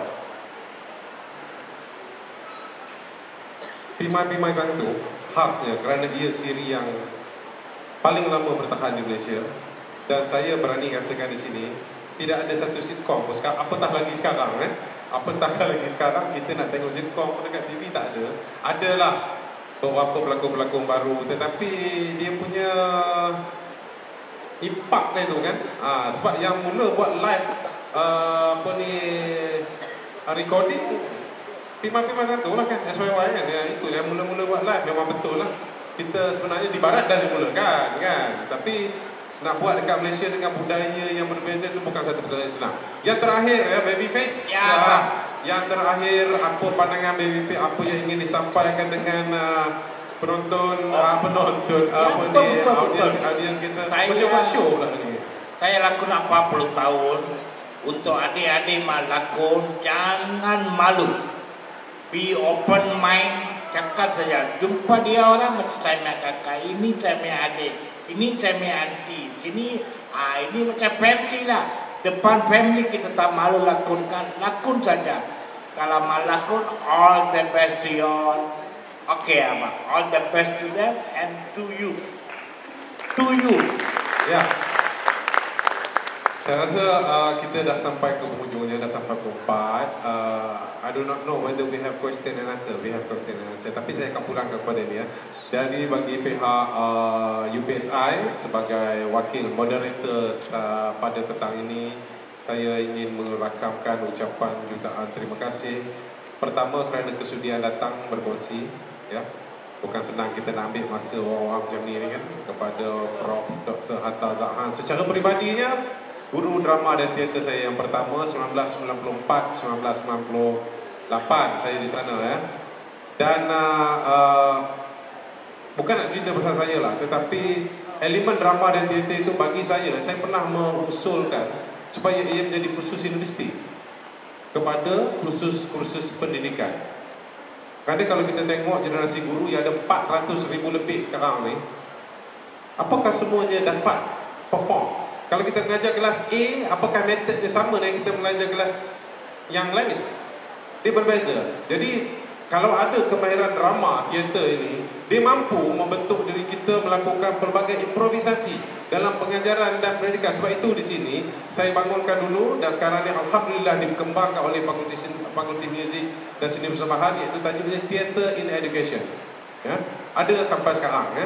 So alhamdulillah, dan jutaan terima kasih juga diucapkan kepada Abang A. Rahim Muda ya. Booth dia ada di situ, ramai-ramai. Lepas ni kita pergi tengok ya. Kalau pergi Sarang Adham tu banyak masterpiece dia dekat situ. Ya. Abang matanya Im. Abang Im, itu buku berapa? Buku berapa? Harga? 40. Coba cana orang duduk mau pergi cana matanya malu. Lagi baik dia cakap RM40. Dia harga RM40. Tebak 200 lebih. Muka surat. Sempena dengan ulang tahun ke-40 Pimai Tantu. Mana kata 1 tahun RM1 lah. Okay. Jadi sekurang-kurangnya kita ada satu benda kat rumah, kartun saya buat daripada berita minggu saya compilekan jadi macam tu lah. Okey. Terima kasih. Dan kepada saudara Satya ya, yang telah memberikan satu implementasi yang begitu hebat di dalam Pimai-Pimai Tantu ya, membentuk masyarakat kita menjadi bahan bantu mengajar kepada banyak guru-guru ya, dalam kesusastraan Melayu, dalam bahasa Melayu ya, yang mana kita mengambil watak-watak yang kita kalau mengajar ni kan, kita kena ambil elemen yang pelajar faham. Kalau kita ambil yang dia orang tak faham tak boleh. Ya, misalnya kalau sebelum mengajar tu kita ada set induksi. Kita banyak pakai Pimai-Pimai Tantu ini di dalam, kalau kursus universiti kita panggil KPD. KPD ni Prof ialah persediaan pelajar sebelum pergi latihan mengajar. Ya, ini KPD ni kursus wajib bagi kursus pendidikan. Jadi kita nak satu set induksi itu, iaitu pengenalan sebelum mengajar isi pengajaran tu. Kita nak sesuatu yang menarik, pelajar boleh tengok, dia boleh relatekan dengan isi pengajaran. Jadi elemen drama dan teater lah yang paling berkesan sekali ya. Okey, kita habis sesi untuk ini. Sebelum kita buka kepada sesi soal jawab sekiranya ada, insya-Allah 3 panel kita bersedia untuk menjawab soalan selagi masa mengizinkan. Bagi pihak saya mengucapkan jutaan terima kasih. Sesungguhnya bukan UPSI saja merakamkan ucapan terima kasih. Masyarakat Malaysia sebenarnya terhutang budi dengan kru ataupun wakil-wakil daripada produksi Pimai-Pimai Tantu yang telah membentuk budaya masyarakat yang ada pada hari ini. Saya berani katakan jutaan terima kasih. Jazakallahu khairan katsira. Kita buka kepada sesi soal jawab daripada audiens. Dipersilakan. Okay.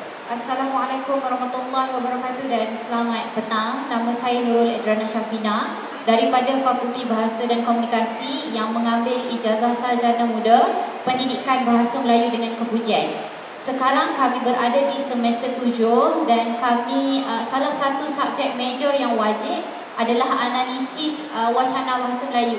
Jadi soalan saya terhadap Uncle Budin ataupun Tuan Abdul Rahim muda kita, ada 2 soalan. Yang pertama, apakah pandangan Tuan tentang komik yang dihasilkan dengan berinspirasikan pendidikan? Dan yang kedua, telah Tuan hasilkan komik muda yang diterbitkan oleh Dewan Bahasa dan Pustaka. Sementara saya telaah dan saya telah belilah semalam, komik ini sangat memerlukan analisis yang tinggi untuk kita faham mesej dan maklumat yang disampaikan.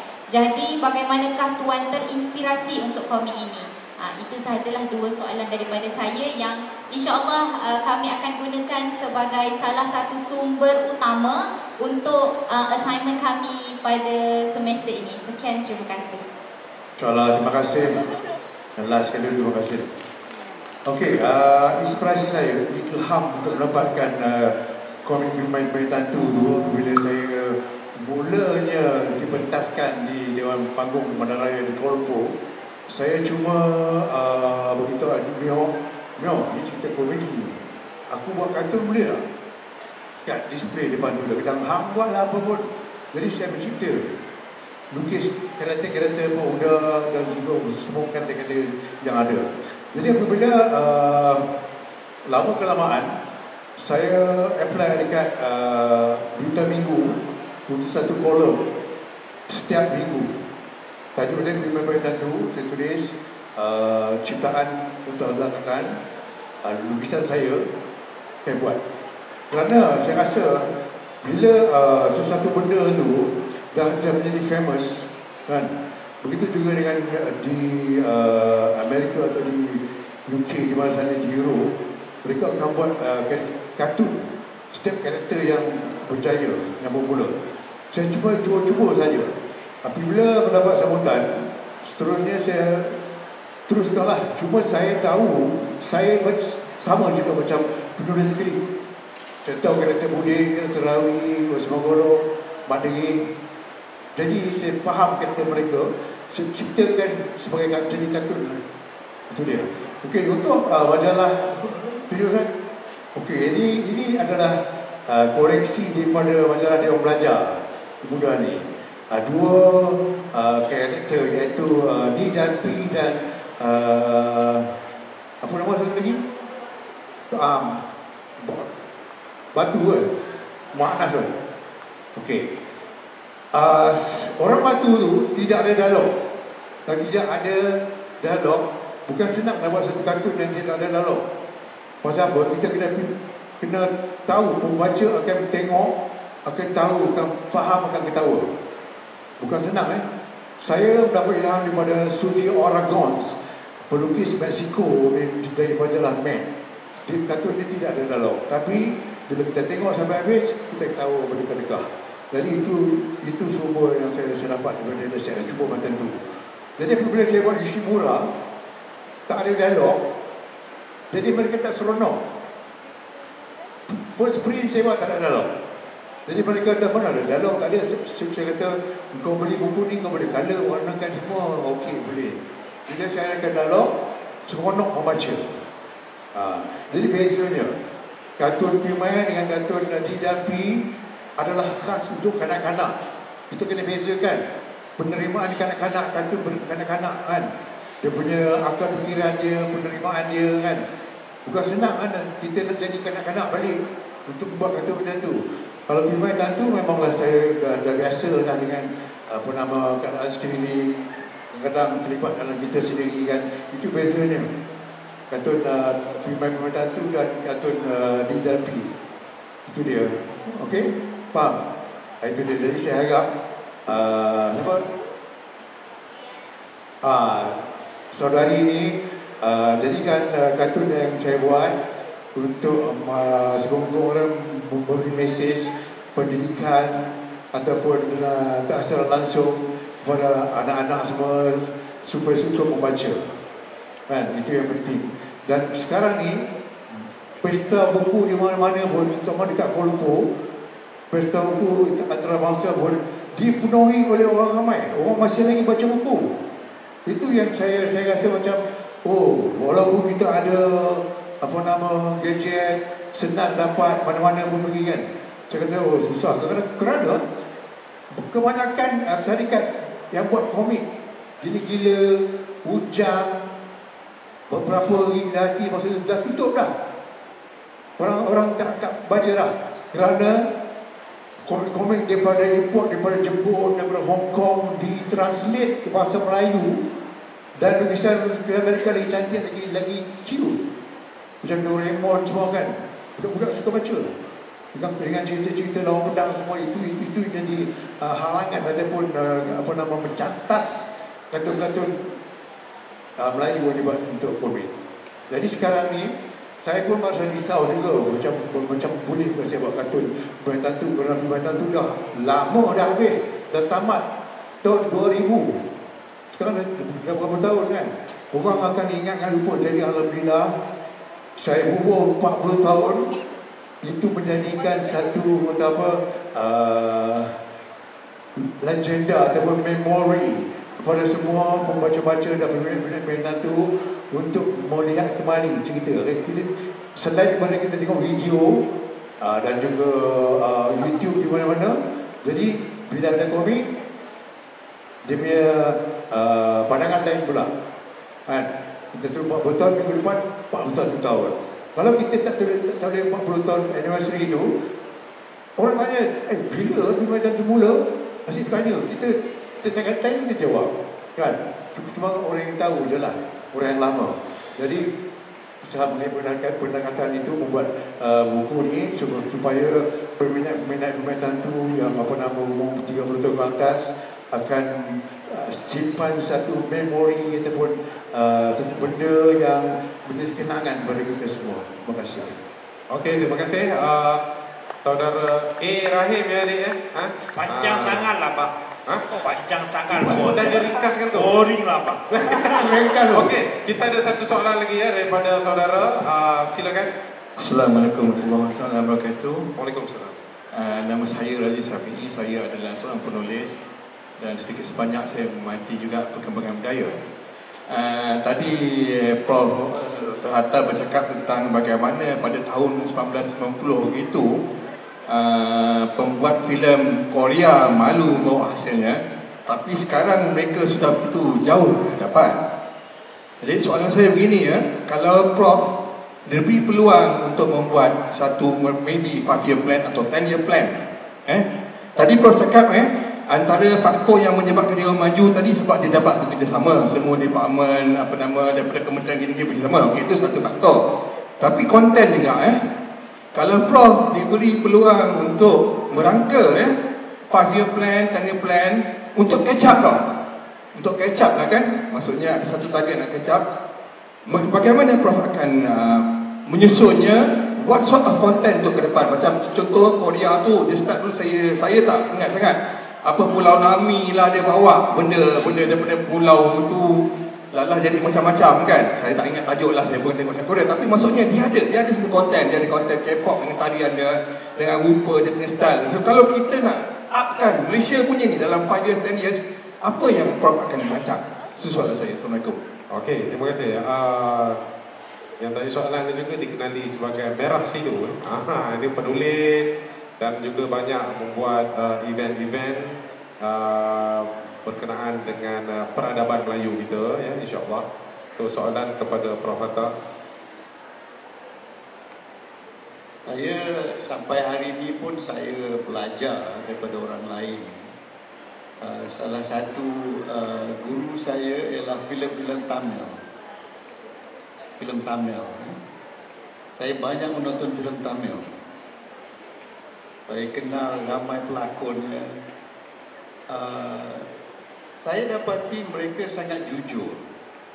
Sangat jujur bercerita tentang masalah yang mereka hadapi. Dan bila saya tengok filem Iran, filem Nepal, mereka mengikut kaedah yang sama. Kita tak perlu berselindung, kita tak perlu cuba memperdayakan dunia dengan cerita-cerita yang kita reka. We have to be truthful. Kita kena jujur pada diri kita sendiri. Ya. Pada saya, Malaysia adalah sebuah negara yang sangat baik, sangat indah. Kerana kita satu-satunya negara di dunia di mana ada 3 major races trying to live together. Ya, kita ada banyak keistimewaannya, warna kulit, makanan, macam-macam lagi. But kenapa kita tak nyatakan ini kepada dunia? Kenapa kita tak berceritakan ini kepada dunia? Saya mahu melihat filem Malaysia sampai ke peringkat dunia, ya. Tapi sampai hari ini kita tak buat benda ni. Kita tak buat. Filem Tamil tu kalau dia bercerita tentang rasuah, kalau dia bercerita tentang politik, dia sangat, orang kata apa, seperti hidup, kan? Dan mereka sampai kepada dunia, mereka boleh ceritakan. Kita ada masalah yang sama, tapi kita takut nak buat. Kita tak nak buat. Kita duk cerita, balik-balik cerita pasal bergaduh adik-beradik, rebut harta. Perkara yang kita dah ulang beratus beribu kali. Siapa nak tengok? Siapa nak tengok? Kan? Saya ada dah 11 tahun saya tunggu nak buatnya. Saya tulis sebuah skrip, tajuk dia Cinta Buta Warna, Love is Colorblind. Saya nak tunjukkan kepada dunia bahawa di Malaysia kita boleh kahwin campur antara berbagai-bagai keturunan, berbagai-bagai bangsa yang kita ada, dan we can live happily together. Ini yang saya nak buat.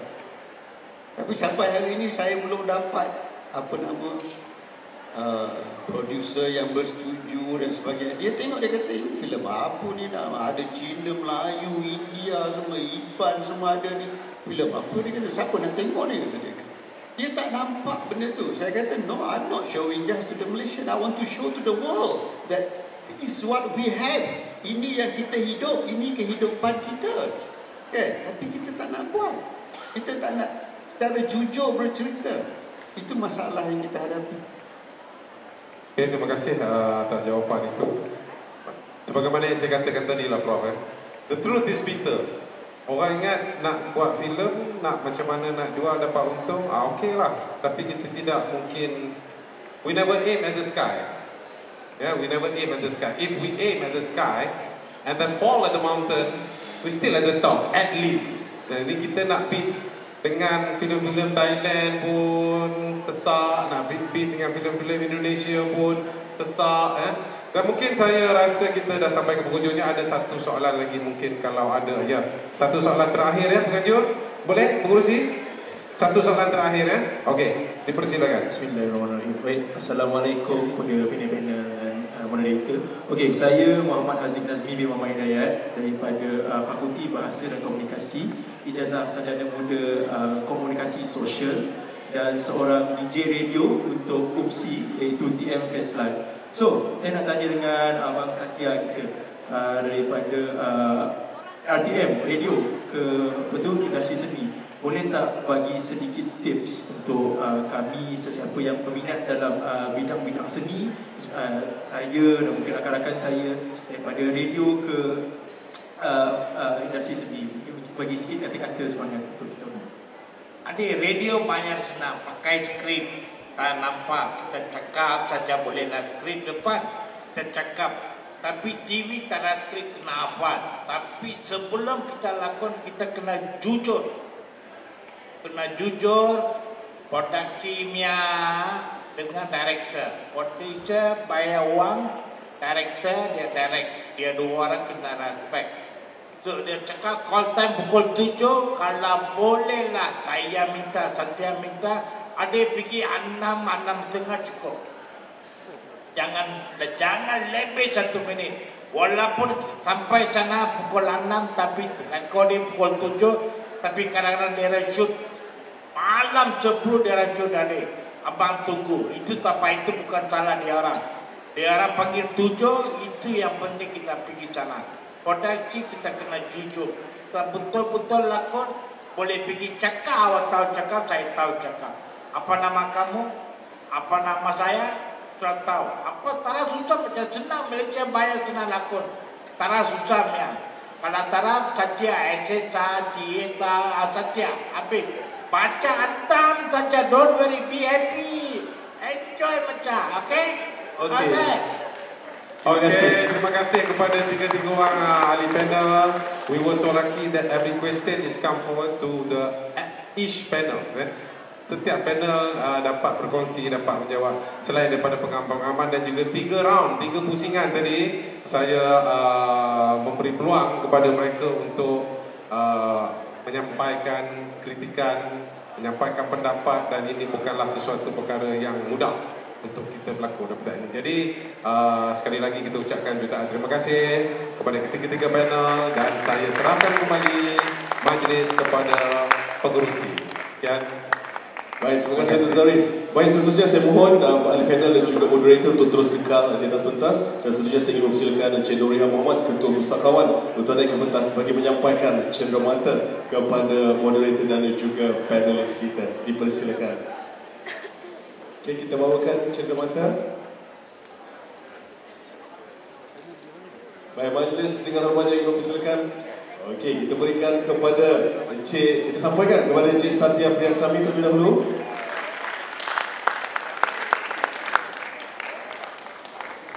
Itu dia cenderamata daripada UPSI pada Perpustakaan Tuanku Bainon.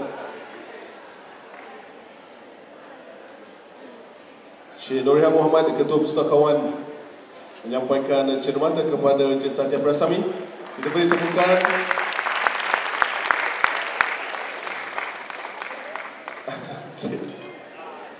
Baik, seterusnya kepada I Muda.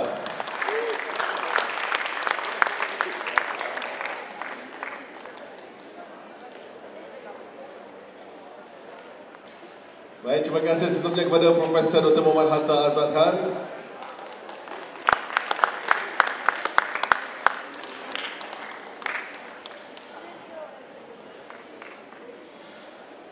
Dan yang terakhir kepada moderator kita, Profesor Madya Dr. Zahuri Karani.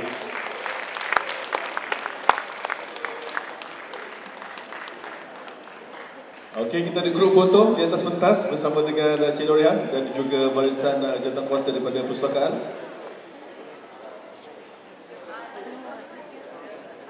Okey. Satya ke tanda sebentar.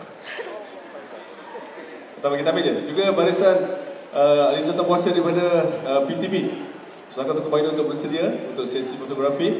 Dan sambil-sambil kita bersedia untuk sesi fotografi, saya ingin mengajak tuan-tuan dan puan para pengunjung bersama dengan kami untuk yang ingin mendapatkan koleksi komik I Muda Pimai Pimatang Tu dan juga Yoshimura, anda boleh dapatkan di sini betul-betul di sebelah kiri pentas. Yoshimura dijual pada harga RM20 dan juga komik Pimai Pimatang Tu 40 tahun dijual pada harga RM40 sahaja. Baik, silakan barisan jawatankuasa daripada perpustakaan untuk bersama dengan tetamu-tetamu